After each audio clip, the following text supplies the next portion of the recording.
إن الحمد لله نحمده ونستعينه ونستغفره ونؤمن به ونتوكل عليه ونعوذ بالله من شرور أنفسنا ومن سيئات أعمالنا من يهده الله فلا مضل له ومن يضلل فلا هادي له وأشهد أن لا إله إلا الله وحده لا شريك له وأشهد أن محمدا عبده ورسوله أما بعد فإن خير الحديث كتاب الله وخير الهدي هدي محمد صلى الله عليه وسلم وشر الأمور محدثاتها وكل محدثة بدعة وكل بدعة ضلالة وكل ضلالة في النار. أعوذ بالله من الشيطان الرجيم. بسم الله الرحمن الرحيم.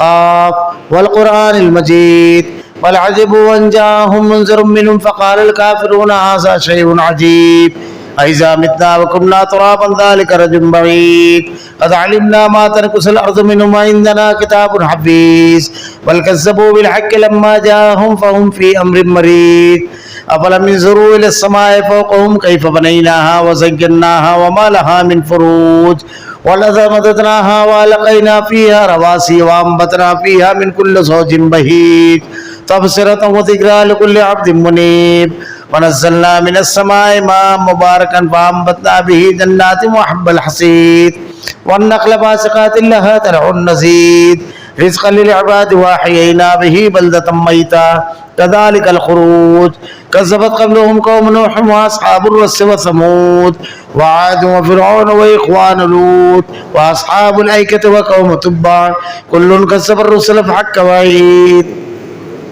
أفعينا بالخلق الأول بل هم في لبس من خلق جديد. قال الله تعالى في القرآن المجيد والفرقان الحميد. أعوذ بالله السميع العليم من الشيطان الرجيم. بسم الله الرحمن الرحيم. إن هذا القرآن يهدي للتي هي أقوم. تمام تعریفیں اللہ رب العالمین کے لیے جو تمام جہانوں کا یک و تنہا خالق و مالک ہے، اور بے شمار درود و سلام اللہ کے آخری نبی حضرت محمد صلی اللہ علیہ وسلم پر. معزز حاضرین، اللہ رب العالمین نے ہمیں یہ جو دنیا کی زندگی عطا کی ہے، اس دنیا میں ہم ہر قسم کے فساد، بگاڑ، تکلیف اور نقصان سے محفوظ رہ سکیں، اس کے لیے اللہ رب العالمین نے ایسی واضح ہدایت، واضح رہنمائی دی کہ زندگی کا کوئی ایک معاملہ ہو، آدمی کے کاروبار کا، اس کی رہائش کا، اس کے کھانے پینے کا، شادی بیاہ کا، پاس پڑوس کا، سماجی معاملات، حکومت، عقیدہ، منہج، عبادت، جو جس شعبے پر آدمی نظر ڈالے، اگر اللہ کی نازل کردہ ہدایت کے مطابق اپنے آپ کو اس کو ڈھال لے تو فساد سے بچ جائے، وہ خرابیوں سے، خامیوں سے، نقصان سے اس کی حفاظت ہو جائے. اللہ تعالیٰ نے اس کے لیے انبیاء کرام کو مبعوث فرمایا، اس کی آخری کڑی جناب محمد رسول اللہ صلی اللہ علیہ وسلم، اور آپ پر جو کتاب ہدایت نازل فرمائی قرآن کریم. اللہ رب العالمین نے قرآن کے بارے میں ارشاد فرمایا، ہم نے اس کو شہر رمضان الذی انزل فیہ القرآن، رمضان کا مہینہ وہ مہینہ ہے جس میں ہم نے قرآن نازل کیا. نزول قرآن کا مقصد اللہ رب العالمین نے بیان فرمایا، ھدی للناس، یہ لوگوں کے لیے ہدایت ہے، وبینات من الھدی، اس میں بین، واضح، روشن دلیلیں ہدایت کی موجود ہے. یعنی ایک آدمی رہبری، رہنمائی اور کسی کام کو کرنے کے ضابطے اور اصول اور صحیح طریقہ جاننا چاہتا ہے تو وہ قرآن کریم سے اپنے آپ کو جوڑ لے، قرآن کریم کے ساتھ اپنے آپ کو مربوط کر لے. اگر مختلف ناحیے سے ہم دیکھیں کہ اس کی وجہ سے سماج اور معاشرے میں کیا انقلاب ہوتا ہے، سماج اور معاشرے میں کیا اصلاح ہوتی ہے. اللہ کے نبی صلی اللہ علیہ وسلم سے پہلے عرب کے لوگ مکۃ المکرمہ کے اندر، خاص کعبۃ اللہ میں 300 سے زائد بت رکھے ہوئے تھے، وہ شرکوں میں ڈوبے ہوئے تھے. بدعقیدگی اور کمزوری کا یہ عالم ہوتا کہ جانور کو دوڑاتے، اگر وہ سیدھے رخ پر دوڑتا تو سمجھتے تھے کہ کام ہو جائے گا، اور الٹے رخ پر دوڑتا تو سمجھتے کہ اب کام نہیں ہوگا، جس مقصد سے نکل رہے اس میں ناکام ہو گئی. یعنی جانوروں کا دوڑنا ان کی قسمت کے فیصلے کرتا تھا. یہ جہالت کا عالم تھا. آج کے دور میں بھی اس قسم کی جہالت لوگوں کے اندر موجود ہے. مختلف چیزوں سے شغول لینا. اللہ کی مخلوقات میں بھی بہت ساری مخلوقات ایسی ہے جس کے بارے میں غلط الگ الگ عقائد بنا کر رکھے تھے. چاند اور سورج میں گرہن لگتا ہے تو وہ یہ سمجھتے تھے کسی بڑے آدمی کی موت پر یہ حادثہ ہوتا ہے. عبادات کا معاملہ ان لوگوں کا تھا. اللہ تعالیٰ نے بیان فرمایا ہے قرآن میں جو خذوا زینتکم عند کل مسجد کہ اللہ کی مسجدوں میں جب آؤ تو زینت اختیار کرو. وہ طواف کرتے وقت تو سیٹیاں بجاتے اور تالیاں بجاتے. اور وہی مشرکین مکہ کا طریقہ آج کے دور میں بھی کچھ تصوف کے ماننے والے جو ہیں ناچ اور گانے کو وہ لوگ بھی طواف عبادت سمجھتے ہیں. تو مشرکین مکہ کا یہ طریقہ کار تھا. اور کعبۃ اللہ میں جب وہ داخل ہوتے حج کے موقع پر, جب وہ اپنے گھروں میں داخل ہوتے تو دروازے سے نہیں داخل ہوتے تھے, بلکہ گھروں کے پیچھے انہوں نے چھوٹے چھوٹے روشن دان بنا کر رکھے تھے, اس سے داخل ہوا کرتے تھے. اور یہ تھا کہ ہم حج کے ایام میں ہم گھروں سے نہیں داخل ہو سکتے. الگ الگ چیزیں بنا کر رکھی تھی. معاملات ان کے یہاں کیسے تھے؟ گناہ کا معاملہ, شراب ان کی گھٹی میں پڑی ہوئی تھی, بالکل عام تھی. کسی مجلس کو مکمل اس وقت مانا جاتا جب اس میں شراب ہوتی اور ناچ گانا ہوتا. یہ تمام امور تھے. لیکن اللہ رب العالمین نے اللہ کے نبی کو مبعوث فرمایا, رحم فرمایا ان لوگوں کو پر. اور اللہ کے نبی صلی اللہ علیہ وسلم نے جب اس قرآن کے ذریعے ان لوگوں کو ہدایت کی طرف بلایا, دین کی طرف بلایا, تو ہم تاریخ پڑھتے ہیں تو تاریخ, انسانی تاریخ میں ایسا سماج اور معاشرہ جس کی ایسی اصلاح ہوئی ہو, جس کی تمام چیزوں میں سدھار ہو گیا ہو. ان کے عقیدے کا معاملہ یہ ہے کہ خاتون ابو جہل کو کہتی ہے کہ بڑی معمولی چیز تو نے عقیدے کے سامنے مانگ لی. جب حضرت سمیہ کو وہ کہتا ہے بول جان دے گی یا دین, حضرت یاسر کے پورے خانوادے کو ظلم کیا جا رہا ہے, اللہ کے نبی صلی اللہ علیہ وسلم دیکھتے ہیں اور کہتے ہیں سب نہیں آل یاسر ان موعدکم الجنہ. اتنے مضبوط وہ عقیدے کے کہ عقیدے کی حفاظت کی جب بات آئی اور جب گھر کو اور کاروبار کو اور تعلقات رشتے ناتوں کو قربان کرنے کی بات آئی تو سب قربان کر دیا, لیکن عقیدے کی قربانی نہیں تھی. انہوں نے اپنے سر کو اللہ کے علاوہ کسی اور کے سامنے جھکایا نہیں, اللہ کے علاوہ کسی اور سے مانگا نہیں, اللہ کے علاوہ کسی اور کو مشکل کشا اور حاجت روا نہیں سمجھا. صاف شفاف عقیدہ, ایسا عقیدہ چٹان سے بھی زیادہ مضبوط تھا ان کا عقیدہ. اللہ رب العالمین نے یہ قرآن کی بنیاد پر یہ سینکڑوں معبودان باطل کو پکارنے والے, معمولی معمولی چیزوں سے ڈر جانے والے خوف دلوں سے اللہ تعالیٰ نے نکال دیا. یہ عقیدے کی نعمت ہے. اور عقیدے کے فوائد پر اگر گفتگو کی جائے تو سارے فائدے اسی کی اصلاح کی بنیاد پر آتے ہیں, عقیدے کی اصلاح کی بنیاد پر. قرآن کریم اگر ہم آپ پڑھیں تو اللہ رب العالمین نے قرآن کریم میں سب سے زیادہ عقیدے پر بحث کی ہے. انبیاء کرام کے واقعات جو بیان کیے گئے ہیں تو انبیاء کرام کے واقعات کے بیان کرنے کی مختلف حکمتوں میں سے کچھ حکمتیں یہ بھی بیان کی گئی ہے کہ انبیاء کرام اللہ کے سب سے برگزیدہ بندے, سب سے نیک بندے انبیاء کرام. کسی بھی سماج اور معاشرے کا سب سے کریم طبقہ جس کو کہا جائے گا, سب سے اعلیٰ, وہ انبیاء کرام کا. اپنے معاشرے کے سب سے اونچے فرد ہوا کرتے تھے. وہ انہیں کے اوپر ایمان لانے کے بعد ان کے اصحاب ہوتے, اور پھر ان کے اوپر ایمان لانے والے جو ہوتے ان کے معاون اور مددگار ہوتے. تمام مراتب انبیاء کرام کے بعد ہے. صحابہ کرام کا حواری, جیسے دیگر انبیاء کرام کے حواری تھے, دیگر انبیاء کرام کے ساتھی, تابعی, تبا تابعی, محدث, مفسر, ولی, ساروں کا رتبہ ان کے بعد. اللہ رب العالمین نے انبیاء کرام کے کیسے واقعات بیان کیے قرآن کریم میں, آزمائش اور امتحان والے, تاکہ بندہ جب ان واقعات کو پڑھے اللہ کے ایسے چنے ہوئے برگزیدہ بندے, جب اللہ رب العالمین کی طرف سے ان کے اوپر کوئی مشکل, کوئی تکلیف, کوئی پریشانی آئی تو یہ اپنی پریشانی کو خود سے دور نہیں کر سکے, بلکہ اس مصیبت سے اللہ کی ذات نے انہوں کو نکالا. بندے کا عقیدہ اتنا مضبوط ہو جائے کہ اللہ کے علاوہ کوئی ذات نہیں ہے جو آدمی کو نقصان سے بچا سکتی ہے, مصیبت سے نجات دے سکتی ہے, تکلیف سے نکال سکتی ہے. یہ انبیاء کرام کے واقعات میں یہ سبق بار بار ملے گا. حضرت نوح علیہ السلام کے واقعے سے آدمی پڑھتا جائے, کتنے زبردست توحید کے اور عقیدے کے اسباق ہیں اس میں. حضرت نوح علیہ السلام کا بیٹا آپ کے سامنے کا رکاب ہو گیا, آپ کچھ نہیں کر سکے. ایک نبی جو اولو العزم نبی ہے، ان کے سامنے ان کا بیٹا گرکاب ہوا اور وہ بچا نہیں سکے. مطلب بچانے والی ذات، یہ عقیدہ آدمی کا بنتا ہے کہ بچانے والی ذات صرف اللہ کی ہے. اب اس کا اگر بیٹا بیمار ہے، بیوی بیمار ہے، وہ خود بیمار ہے، تو شفا اللہ سے مانگے گا. خود مصیبت میں گرفتار ہے تو اللہ سے مدد مانگے گا. پھر وہ غیر اللہ کو نہیں پکارے گا، کسی ولی کو، کسی پیر کو، کسی اور کو نہیں پکارے گا، وہ صرف اللہ کو پکارے گا. کیونکہ بچانے والی ذات اللہ کی ہے. زندہ نبی جب اپنے بیٹے کو نہیں بچا سکا تو کوئی مردہ کیا بچائے گا؟ کسی مردے کی کیا بساط اور حیثیت. آگے بڑھتے جائیں گے. حضرت ابراہیم علیہ السلام کا واقعہ، آپ کو آگ میں ڈالا گیا، آپ نے نہیں کہا آگ کو ٹھنڈی ہو جا، جیسے ہمارے یہاں قصے اور کہانیاں بیان کیے جاتے ہیں. انبیاء کرام کے معجزات میں تو یہ چیز ملے گی کہ اللہ کی مدد آئی. حضرت موسیٰ علیہ السلام کے واقعے میں بھی یہ چیز ملے گی، انبیاء کرام کے واقعے میں. لیکن یہاں تو ایسا ہے، ایسے واقعات بیان کیے جاتے ہیں جو خالص عقیدے کے خلاف، قرآن کے خلاف، حدیث کے خلاف، قرآن کے واضح احکامات کے خلاف. حضرت ابراہیم علیہ السلام جب آگ میں ڈالے جانے لگے تو آپ نے کیا جملہ کہا فرشتوں سے؟ حسبنا اللہ و نعم الوکیل، میرے لیے میرا اللہ کافی ہے. بچانے والی ذات اسی کی ہے. وہی اللہ جس نے حضرت ابراہیم علیہ السلام کی بیوی حضرت ہاجرہ اور حضرت اسماعیل بے آب و گیا میدان میں تھے. ہمارے یہاں لوگ واقعات بیان کرتے ہیں، ان کو پکارو وہ مدد کے لیے پہنچ جائیں گے. پانی ختم ہو گیا اس پہاڑ سے اس پہاڑ پر، اس پہاڑ سے اس پہاڑ پر. کون؟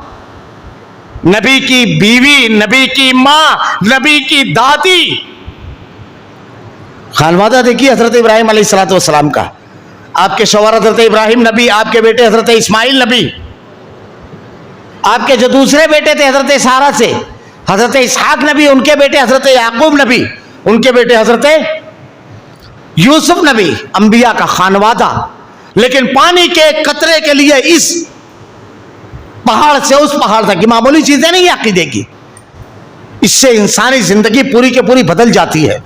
وہ بندگی کے پورے اعلیٰ ترین معیار پر پہنچتا ہے اور اللہ کے علاوہ کسی اور کے سامنے نہیں جھکتا، اپنے ہاتھوں کو کبھی نہیں اٹھاتا. اللہ تعالیٰ کہتا ہے کہ تم مجھ سے مانگو، میں تمہاری دعاؤں کو قبول کروں گا. دعائیں رد نہیں ہوتی ہے. حضرت ہاجرہ کی مدد حضرت ابراہیم علیہ السلام نے نہیں کی، کوئی اور نہیں آیا آپ کی مدد کے لیے. ہمارے یہاں کہتے ہیں جہاں پکارو بس مدد کے لیے پہنچ جائیں گے. استغفر اللہ. اللہ کہتا ہے اپنے بارے میں امن یجیب المضطر اذا دعا ویکشف السوء ویجعلکم خلفاء الارض االہ مع اللہ. مضطرب ہو کر، پریشان ہو کر، حیران ہو کر کے جب آدمی پکارتا ہے تو کون ہے جو تمہاری مدد کو پہنچتا ہے؟ کیا اللہ کے سوا کوئی ہے؟ یہ کہتے ہیں ہے. اللہ کہتا ہے اللہ کے سوا کوئی نہیں ہے. جو کہتا ہے وہ جھوٹ کہتا ہے. ساری دنیا کے لوگ مل کر کے اگر اللہ کوئی مصیبت ڈالنا چاہے، کوئی آزمائش، امتحان، تو بچا نہیں سکتے. وَإِن يَمْسَسْكَ اللَّهُ بِضُرٍّ فَلَا كَاشِفَ لَهُ إِلَّا هُوَ وَإِن يَمْسَسْكَ بِخَيْرٍ فَلَا رَادَّ لِفَضْلِهِ. اللہ کے نبی صلی اللہ علیہ وسلم غار ہرا میں، غار ثور میں ہجرت کے لیے جب نکلے، آپ کے ساتھ کون تھے؟ اللہ کے نبی، امام الانبیاء، کائنات کی سب سے عظیم ذات، اللہ کے سب سے برگزیدہ بندے. اللہ کے نبی صلی اللہ علیہ وسلم کے ساتھ کون؟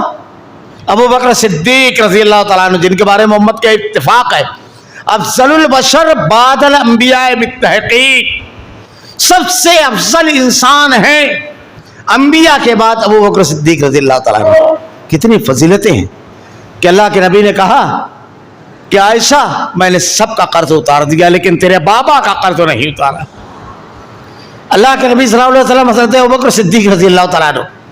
آپ پوچھتے ہیں کہ اللہ کے رسول، جنت میں مختلف اعمال نیکی کرنے والوں کے لیے دروازہ ہوگا اور اس نیکی کو کرنے والے کو اسی دروازے سے پکارا جائے گا، جیسے روزداروں کے لیے ایک دروازہ ہوگا ریان. تو کیا کوئی ایسا بھی شخص ہوگا جس کو جنت کے سارے دروازے پکاریں گے؟ اللہ کے نبی نے ارشاد فرمایا ہاں، اور مجھ کو امید ہے ابو بکر وہ تم ہو گے. وہ تھے ابو بکر صدیق رضی اللہ تعالیٰ عنہ. صحابہ کے نہیں، صرف تمام انسانوں کے سردار ابو بکر صدیق رضی اللہ تعالیٰ عنہ. نبی کے بعد تمام انسانوں کے سردار، انبیاء کے بعد سب سے افضل مرتبہ وہ ابو بکر صدیق رضی اللہ تعالیٰ عنہ. مشرکین مکہ جب قریب آ گئے، ہمارے یہاں لوگ افسانے اور کہانیاں بیان کرتے ہیں. عقیدہ کیا ہونا چاہیے؟ جب قریب آ گئے تو ان کے پیر ابو بکر صدیق رضی اللہ تعالیٰ عنہ اور اللہ کے نبی کو دکھائی دے رہے تھے. اگر وہ اپنے پیروں کی طرف دیکھ لیتے تو اللہ کے رسول صلی اللہ علیہ وسلم ابو بکر صدیق پر نظر پڑ جاتی. حضرت ابو بکر صدیق رضی اللہ تعالیٰ عنہ کہتے ہیں اللہ کے نبی اگر یہ اپنے پیروں کی طرف دیکھ لیں گے تو ہم پر نظر پڑ جائے گی. فکر ہے اللہ کے رسول کی، فکر دامنگیر ہے کہ اللہ کے نبی کے ساتھ کچھ معاملہ نہ ہو. اللہ کے رسول صلی اللہ علیہ وسلم تسلی دیتے ہوئے کیا کہتے ہیں؟ یہ نہیں کہتے ہیں جو ہمارے یہاں کہانیاں بیان کی جاتی ہے کہ میں پہنچ جاؤں گا ان کی مدد کو، میں ہوں. یہ نہیں کہا آپ نے ارشاد فرمایا لا تحزن ان اللہ معنا، غم نہ کر، ہمارے ساتھ اللہ ہے. وہ دو کے بارے میں تمہارا کیا خیال ہے جس کا تیسرا اللہ ہو؟ بچانے والی ذات کس کی؟ اللہ کی. یہ معمولی چیز نہیں ہے. ہمارے یہاں لوگ قرآن پڑھتے ہیں، حدیث پڑھتے ہیں، بیان کرتے ہیں، لیکن عقیدہ جو قرآن میں بیان کیا گیا، جو حدیث میں بیان کیا گیا، جو عقیدہ دیا گیا توحید کا، اسے فراموش کر دیتے ہیں. حضرت ابوبکر صدیق رضی اللہ تعالیٰ نے نہیں کہا کہ میں تو خود دوسروں کی مدد کو پہنچتا ہوں، کیا ضرورت. اللہ کے نبی نے نہیں کہا. اللہ کے نبی نے کہا جوتے کا تسمہ بھی اگر ٹوٹے تو اللہ سے مانگو. اگر تم بیمار ہو تو اللہ کے نبی صلی اللہ علیہ وسلم نے کہا نہیں کہ مجھ کو مدد کے لیے پکارو، یہ دعا پڑھو. صبح شام اگر یہ 3 مرتبہ پڑھ دو گے بسم اللہ الذی، تو ہر قسم کی مصیبت، حادثے اور تکلیف سے بچ جاؤ گے. کس سے؟ اللہ سے پناہ مانگو گے تو، اللہ کی پناہ میں جاؤ گے تو. یہ نہیں کہ اگر مجھ کو پکارو گے تو مدد کے لیے آ جاؤں گا. یہ جہالت والا عقیدہ نہیں دیا اللہ کے نبی صلی اللہ علیہ وسلم نے. خیر آگے بڑھ گئے. حضرت موسیٰ علیہ السلام کا واقعہ، یہ رمضان المبارک کا مہینے کی آمد ہے، نزول قرآن کا مہینہ ہے. قرآن اللہ نے اس میں نازل کیا. اللہ رب العالمین نے قرآن کے بارے میں ارشاد فرمایا الذین آتیناہم الکتاب یتلونہ حق تلاوتہ. قرآن کی جو تلاوت ہے، کتاب کی تلاوت حق تلاوت کے ساتھ کرنا. حق تلاوت کے ساتھ کیا ہے؟ اس کو پڑھنا. اس کے پڑھنے کے بے شمار فوائد ہیں تلاوت کے.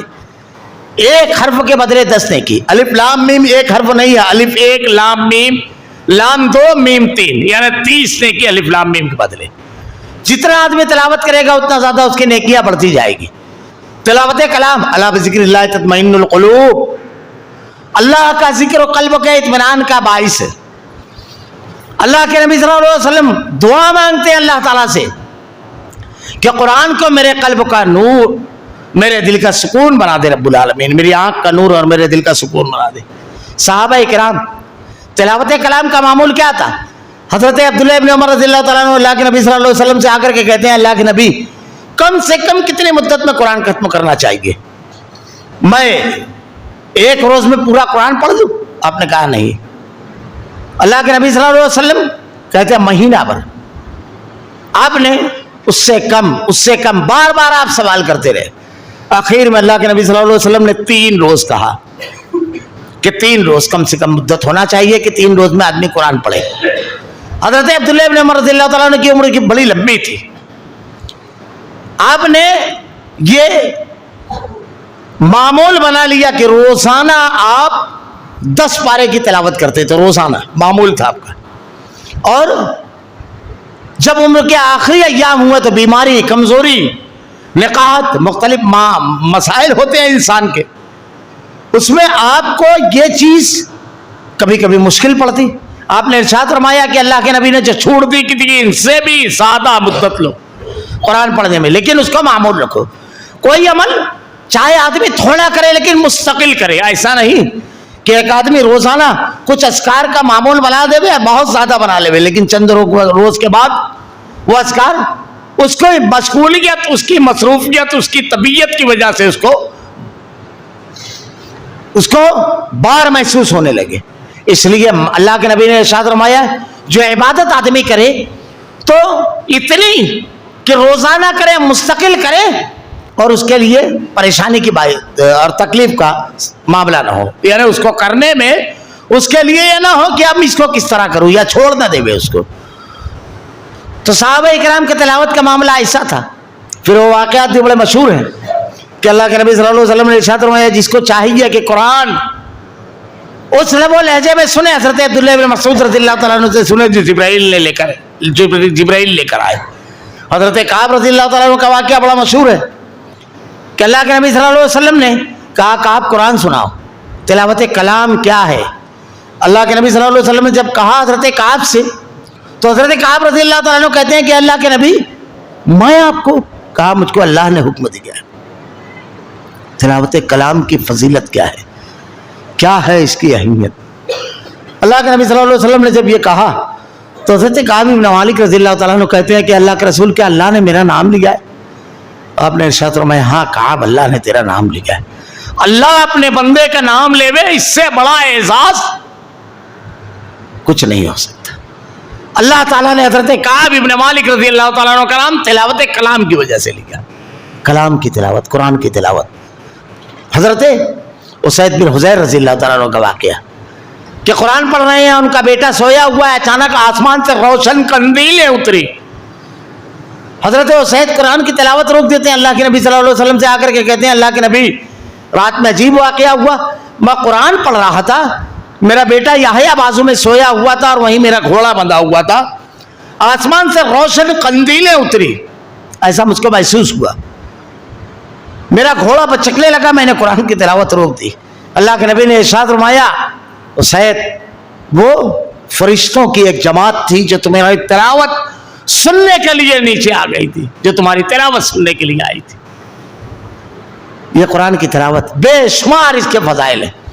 اللہ کے نبی نے کہا کہ اگر کوئی شخص ہو سورہ بقرہ کے آخر کی 2 آیتیں تلاوت کر کے دعا مانگے تو اللہ رب العالمین دعا کو قبول فرماتا ہے. آیت الکرسی ہر نماز کے بعد اگر آدمی پڑھے, فرض نماز کے بعد, تو موت تک ہی صرف وہ جنت میں نہیں جائے گا, موت ہوگی اور اللہ رب العالمین انشاءاللہ اس پر رحم فرمائے گا, اللہ اسے جنت میں داخل فرمائے گا.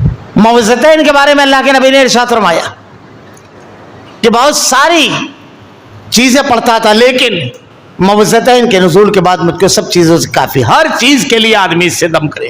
سورہ فاتحہ بے شمار فضیلتیں ہیں. سورہ ملک اللہ کے نبی نے ارشاد فرمایا جو شخص سوتے وقت اس کی تلاوت کرے گا, قبر میں عذاب جب پیر کی طرف سے آئے گا تو مسجد کی طرف چل کے جانا روکے گا, سامنے سے جب آئے گا تو صدقہ روکے گا, اور سر کی طرف سے جب عذاب آئے گا تو سورہ ملک کی تلاوت روکے گی.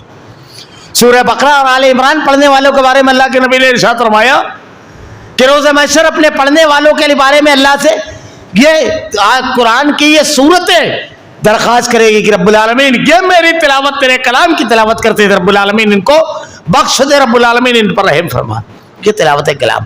الذین آتیناہم الکتاب یتلونہ حق کا تلاوت, یہ تلاوت حق کے تلاوت کے ساتھ.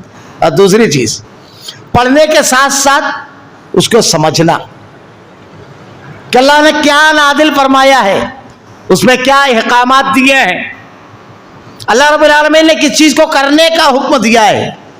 اگر عربی نہ آئے آدمی کو تو اردو زبان میں اس کا کم سے کم ترجمہ پڑھے کہ اللہ نے آسمان سے اس دنیا میں ہم کو زندگی گزارنے کے لیے کیا ضابطہ دیا ہے, کیا قانون دیا ہے, کیا اخلاق دیا ہے, ہم کو اپنے بچوں کی تربیت کیسے کرنا ہے, ہم کو اپنے ماں باپ کے ساتھ کیسے رہنا ہے, ہم کو کسی سے گفتگو اور بات چیت کس طرح کرنی ہے, ہم کو تجارت کرنا ہے تو کیا کرنا ہے کیا نہیں کرنا ہے, ہمارے پڑوسیوں کا تعلقات کا معاملہ کیا ہوگا, ہم کو نکاح کرنا ہے تو کن کن رشتوں میں نکاح جائز ہے, کیسی بیوی سے نکاح کرنا ہے, بیوی کے حقوق کیا ہیں, شوہر کے حقوق کیا ہیں. اگر ہم کسی ملکوں میں رہتے ہیں اور اللہ نے حکومت دے دی ہے تو حاکم کے حقوق کیا ہیں, اگر ہم رعایا ہیں تو رعایا کے حقوق کیا ہیں, اگر ہم کسی جماعت یا گروہ میں ہیں تو اس کے حقوق کیا ہیں, ہر چیز کی تفصیلات اللہ تعالیٰ نے قرآن کریم کے اندر بیان فرما دی. ہر چیز کی کون سی چیزیں ہیں, کن چیزوں سے اللہ ناراض ہوتا ہے اور اس کی بنیاد پر اللہ تعالیٰ انتہائی سخت عذاب دینے والا ہے, ان سے اپنے آپ کو بچائیں. کن چیزوں کی بنیاد پر اللہ تعالیٰ انعامات جنت دینے والا ہے, ان اعمال کو کریں. تو قرآن کو سمجھ کر پڑھنا کہ ایک آدمی دیکھے کہ اللہ نے میرے لیے جو کتاب قرآن کریم دنیا کے ہر انسان کے لیے اللہ نے اتاری ہے، یہ کتاب صرف مسلمانوں کی نہیں، صرف کسی گروہ اور جماعت کی نہیں، ہر شخص کی کتاب ہے یہ۔ اللہ نے ہمارے لیے جبرائیل کو اللہ کے نبی کے اوپر بھیجا اور اللہ کے نبی کے ذریعے کیا ضابطہ دیا۔ معاف کیجئے گا، طنز اور تعریض کی بات نہیں ہے، آج ہر شخص موبائل رکھتا ہے، جتنے گروپ میں ایڈ ہے تو کم سے کم بے چینی سی رہتی ہے کہ دیکھ لے میں کتنے میسج ہے، کیا میسج آ رہا ہے، ملکی حالات کیا ہے، اخبارات کی خبر دیکھتا ہے آدمی۔ صبح اٹھا تو کوشش یہ رہتی ہے، اب تو دوسرے ذرائع ہو گئے سب، الیکٹرانک میڈیا آنے کی وجہ سے آدمی کچھ نہ کچھ کیا چل رہا ہے ملک میں، ساری خبریں آدمی دیکھتا ہے، موجودہ حالات پہ نظر رکھتا ہے۔ لیکن افسوس، اللہ نے کیا میسج بھیجا اس دنیا میں ہم کو زندگی گزارنے کے لیے ہمارے نام سے، ہمارے لیے، آدمی اس کو کبھی نہیں دیکھتا۔ یہ انتہائی ضروری چیز ہے، انتہائی ضروری چیز ہے۔ یہ الذین آتیناہم الکتاب یتلونہ حق تلاوتہ، تلاوت حق تلاوت کے ساتھ اس کو سمجھے۔ ایک مرتبہ کم سے کم آدمی کو ترجمے سے قرآن پڑھنا چاہیے، اور اس سلسلے میں علماء کی رہنمائی بھی لینا چاہیے، ضروری چیز ہے۔ ہمارے یہاں دیکھیے نہ پڑھنے کا مزاج ہے، نہ درس قرآن کی مجلس میں شرکت کا مزاج ہے کہ آدمی اگر نہیں پڑھ رہا ہے، سال بھر نہیں پڑھ رہا ہے، رمضان قرآن تلاوت کر رہا ہے، تو کم سے کم ہفتے میں ایک مرتبہ اللہ کا کلام کسی بھی مسجد میں، تقریباً ہر مسجد میں رہتا ہے درس قرآن، اللہ کا کلام کیا پڑھا جا رہا ہے، اس میں کلام الہی کے لیے سب چیز کے لیے وقت ہے۔ ہوٹل پر دوستوں کی مجلس میں بیٹھے ہوئے ہیں، اس میں سے وقت نکال کر آدمی اکیلا ہو جاتا ہے، موبائل کو دیتا ہے وقت۔ لیکن کسی مجلس کو چھوڑ کر اللہ کی مجلس میں، یہ سوال ہم اپنے آپ سے پوچھیں، اللہ کی دین کو بتانے والی، برپا کرنے والی مجلسوں میں ہم کتنا شریک ہوتے ہیں؟ تو قرآن کو پڑھنا، الذین آتیناہم الکتاب یتلونہ حق تلاوتہ، سمجھنے کے ساتھ ساتھ اس پر عمل کرنا، جو حرام ہے اس سے اپنے آپ کو روک لینا، جو حلال ہے وہ کرنا، جن گناہوں سے رکنے کا حکم دیا گیا اس سے روک لینا، اور جن نیکیوں پر اللہ نے انعام کا وعدہ کیا ہے وہ کرنا۔ اللہ نے ان میں نیک بندوں کا تذکرہ کیا ہے، اپنے آپ کو اس کے مطابق کرنا۔ اللہ نے بد کردار اور نافرمان اور جن پر اللہ کا عذاب آیا ان کا تذکرہ کیا، ان قوموں کا جو اعمال و افعال ان قوموں کے تھے، ان اعمال و افعال سے اپنے آپ کو روک لینا۔ وَإِنْ عُدْتُمْ عُدْنَا وَلَنْ تَجِدَ لِسُنَّتِ اللَّهِ تَبْدِيلًا، اللہ کی سنت بدلتی نہیں ہے۔ اللہ تعالیٰ نے اگر کسی قوم پر انعام کیا تو اس کے اسباب بیان کیے، کسی قوم پر اگر عذاب آیا تو اس کے اسباب۔ قوم نوح اگر شرک میں ڈوبی ہوئی ہے، پوری قوم غرقاب ہو گئی، تو آج لوگ شرک کرنے کی بنیاد پر تباہی اور بربادی کی طرف ہی جائیں گے، کامیابی نہیں۔ آج ہمارے یہاں قدم قدم پر شرک ہوئے،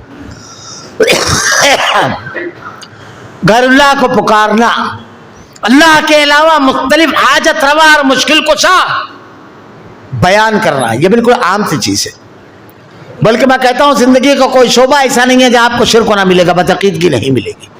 شرک گفتگو میں، بات چیت میں، شادی بیاہ، مختلف رسم و رواج، تہوار، ہر جگہ آپ کو ملے گا یہ شرک۔ ابھی رجب کا کوٹے گئے، شرک، کتنا شرک ہوتا ہے اس کے اندر، واقعہ پورا شرک کی بنیاد پر ہے یہ، بدعات، خرافات۔